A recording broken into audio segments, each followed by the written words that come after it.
Hey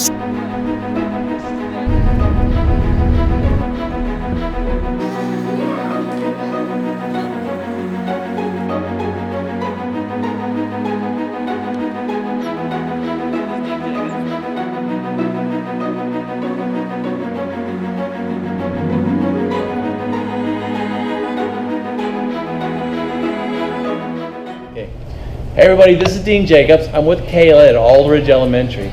Kayla had this great question that she wanted to ask me. So what was the question again? It was, what is the greatest fear that you face? What was the greatest fear I face? And I just think that's a great question. But I just wanted to acknowledge Kayla for asking this great question. Hey everybody, this is Dean Jacobs coming to you from my office here in Fremont, Nebraska.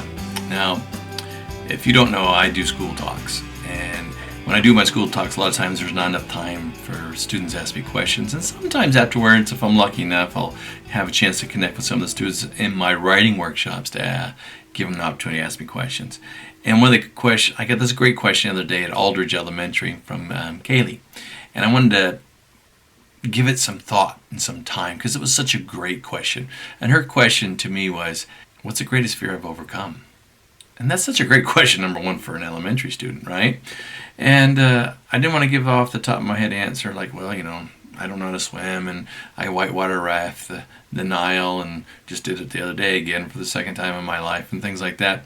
But I want to really think about that and to honor that question. So first of all, you know, I gave her a shout out, as you saw earlier, about the question. And then this is going to be my response. You know, probably the greatest fear I overcame. And I've interviewed rebel generals in the Congo and lived with mountain gorillas in Rwanda, and, you know, stumbled across rebel fighters in the countryside of Kenya when I was walking down country roads and things like that. The most courageous thing I've ever done was the day I called up my work and said I was leaving. Because everything I knew my life to be just went spinning off without me. And there I was, left with this blank canvas for me to become the author of the life that I dreamed about as a little boy here in Nebraska. And, you know, the first thing they offered me was more money because they thought maybe that was an issue. And that wasn't what was driving me. I really, really wanted to stay true to my heart and follow my dreams. And so the fear I had to overcome was like, oh, that my life would fall apart or that I'd be judged. I mean, there was a big mountain of fear. I mean, it was really big, as you can imagine, right? Because I was making over six figures, over $100,000 a year, had everything you're supposed to, quote unquote, have in the material sense, and I was walking away from all that. So that took a lot of courage. It really did. As I look back on it now, it seemed like it was I realized it was the best choice I ever made, but at the time, it's like, well, because I didn't know what the future was going to bring. I was just staying true to this thing in here and seeing how things might unfold along the way as a result of all that. So that's the greatest fear I ever came, was that my life would fall apart if I stayed true to my heart and follow my dreams. There's still a roof over my head. There's still food on the table. I have family and friends around me. Some of them think I'm a little weird and crazy because of what I do, which is totally understandable because I am. Because you know what? I'm so committed to being happy and making a contribution to the world. And I guess that shows up weird. But you know what? I'm not worried about that. What I'm worried about is how can I make a difference and how can I have some fun along the way as we do this.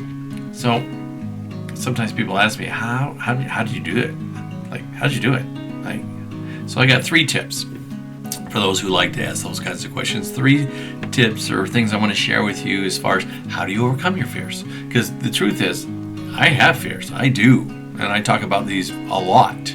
But the most important thing is, do we let them stop us from being true to who we are and from moving forward and what really has purpose and meaning for us? Because when we are not stopped by those fears, or when we stop building those walls to keep all the bad things out, it gives us the opportunity to experience a lot of beauty, a lot of amazing people in the world. So here are 3 things just to consider if you want to be engaged in this process of living your life as full as what you possibly can.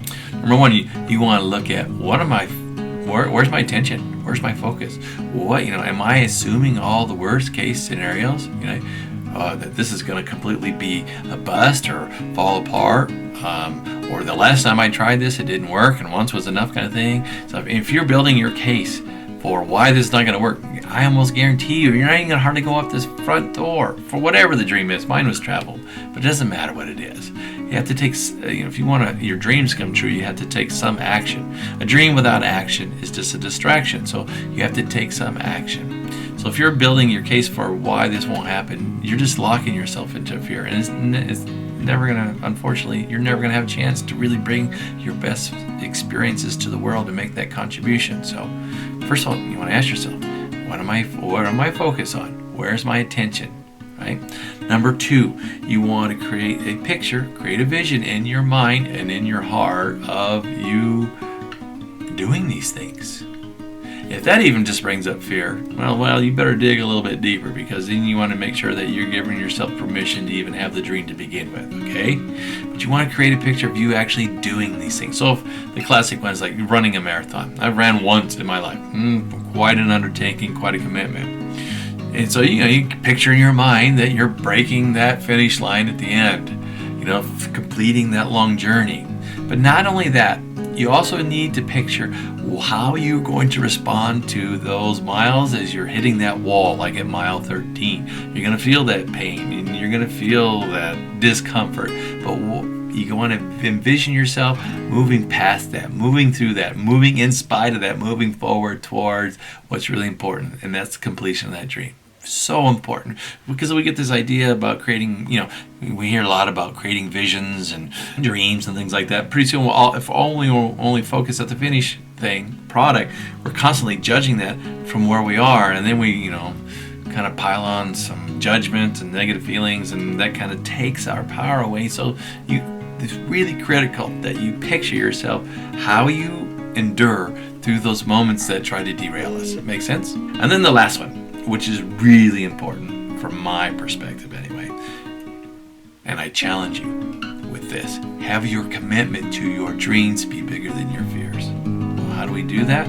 We spend time, you write about it, you're journaling about it, you think about it, you're consumed by it, you talk about it with your friends. When you sit down in coffee, you reflect on it, write about it some more in your journal.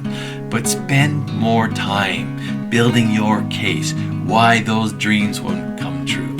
Feed that desire, feed that commitment, feed that discipline. And I promise you, when those days come, which they will, anyone who has any kind of dream is going to have some kind of obstacles. When those days come, you will have the muscle and you'll have the determination and the fortitude to say, well, boom, up against that wall. Well, I'm going to find a way to go through it, around it, over whatever, because what's on the other side of that is way more important than being stopped. Hope this helps you guys. It's helped me. I constantly still use these to stay engaged in the world, versus let those walls of fear be built up and keep me separate from what's really important. So this is Dean Jacobs reminding you to check your compass, because you never know where you might go when you explore with me. And when you do go exploring with me, we're always going to have that commitment to live big and dream tall. Thanks for tuning in. Come check back more.